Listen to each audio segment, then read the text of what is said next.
আৰু সকলোৰে হিয়াৰ আমঠু আমাৰ জুবিনদাৰ নামত ৰাজা দশৰথ উৎসৰ্গা কৰা হ'ব। এয়া কেৱল এখন দেৱাল সৌন্দৰ্য বৰ্ধনৰ কাৰণে আঁৰি থোৱা সন্মানেই নহয়, এয়া অজস্ৰ ৰাইজৰ মৰম, আশীৰ্বাদ, ভালপোৱা আৰু এজন বিশেষ ব্যক্তিৰ আজীৱন সাধনাৰ ফল। সমাজৰ কাৰণে নিজৰ জীৱনটোক কিমান পৰ্যায়লৈকে উৎসৰ্গা কৰিলে ৰাইজৰ মৰম, ভালপোৱা তথা সন্মানবোৰ ৰাখিবৰ কাৰণে নিজেই বাস কৰা ঘৰটো কম পৰি যায়।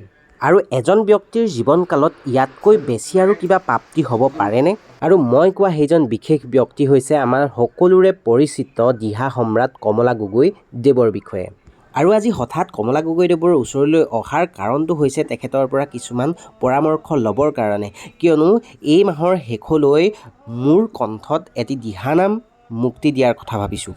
আৰু তাকে আজি গীতটো গগৈদেৱক দেখাবলৈ আহিছিলোঁ আৰু গগৈদেৱে ইমান সুন্দৰকৈ গীতটো সজাই পৰাই আমাক দিছে। গীতটোৰ মাজত থকা বহুখিনি খুঁটিনাটি তেখেতে ইমান ধুনীয়াকৈ শুধৰাই দিছে, তেখেতে ইমান তত্ত্বগধুৰ কিছুমান শব্দৰ প্ৰয়োগ কৰিছে আমাৰ গীতটোত, আৰু যিখিনি শব্দৰ প্ৰয়োগে আমাৰ গীতটোত যেন সোণত সুৱগা চৰা কৰিছে। আৰু তেখেতে নিজেই খোল বজাই আকৌ সেই গীতটো, নতুন গীতটো তেখেতৰ আগত পৰিৱেশন কৰিবলৈ, তেখেতৰ আগত প্ৰেক্টিচ কৰিবলৈ এনেদৰে দিছে চাওকচোন বাৰু।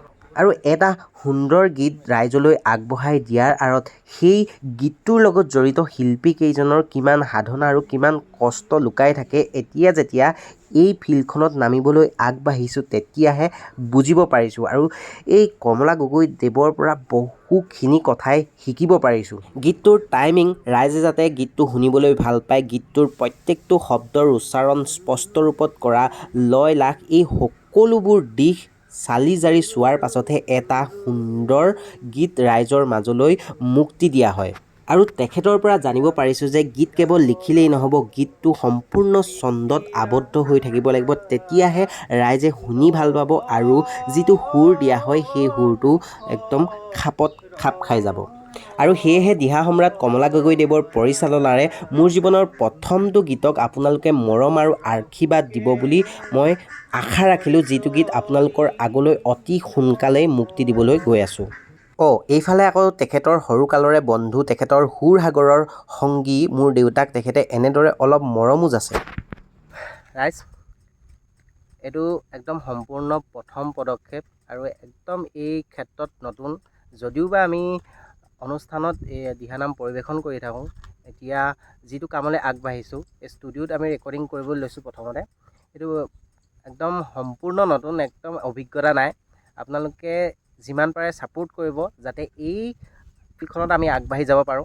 আৰু সেইকাৰণে গগৈদেৱৰ পৰা বহুখিনি কথাৰ বুজ লৈ আজি পুনৰ আহিছোঁ আমি ষ্টুডিঅ'লৈ বুলি। ষ্টুডিঅ'ত সকলোখিনি কথা জানিবলৈ আহিছোঁ, কেনেদৰে এটি গীত পৰিৱেশন কৰা হয় ষ্টুডিঅ'ৰ ভিতৰত, কেনেদৰে ডাবিং কৰা হয়, কেনেদৰে এই গীতটো বাণীবদ্ধ কৰা হয়, সকলোখিনি কথা জানিবলৈ বুলি আহিছোঁ। আৰু দাদাজনক আমি ৰেকৰ্ড কৰা, প্ৰেক্টিচ কৰি থোৱা গীতটো অলপ দেখাবলৈ বুলি আহিছোঁ, যাতে ষ্টুডিঅ'ৰ দাদাজনে গীতটো অলপ শুনি লৈ, গীতটোৰ কথাখিনি বুজি লৈ, কেনেদৰে গীতটো কৰিলে ভাল হ'ব, কেনেদৰে ৰাইজে ভাল পাব, কেনেদৰে মিউজিক কম্প'জিশ্যন কৰিব লাগিব, ক'ত কি কি কাম কৰিব লাগিব, এই সকলোখিনি তেখেতে আমাক বুজাই দিয়ে। আৰু যেতিয়া মই আপোনালোকৰ আগলৈ জীৱনৰ প্ৰথমটো গীত আগবঢ়াবলৈ লৈছোঁ, কেনেদৰেনো সেই গীতটো বাণীবদ্ধ কৰা হয়, কেনেদৰে ষ্টুডিঅ'ত কামখিনি কৰা হয়, এই সকলোখিনি আপোনালোকক বিহাইণ্ড দ্য চিন দেখাই যাম বুলিও আজি প্ৰতিশ্ৰুতি দিছোঁ। আৰু মোৰ গীতটোৰ নাম হৈছে আকৌ ৰাজা দশৰথ দেই। আপোনালোকে কিন্তু বহুত বেছি মৰম দিব লাগিব, যাতে আপোনালোকৰ আগলৈ পুনৰবাৰ মই গীত আনি থাকিব পাৰোঁ। এইজন হৈছে মেইন মানুহ, এই গীতটোৰ গীতিকাৰ।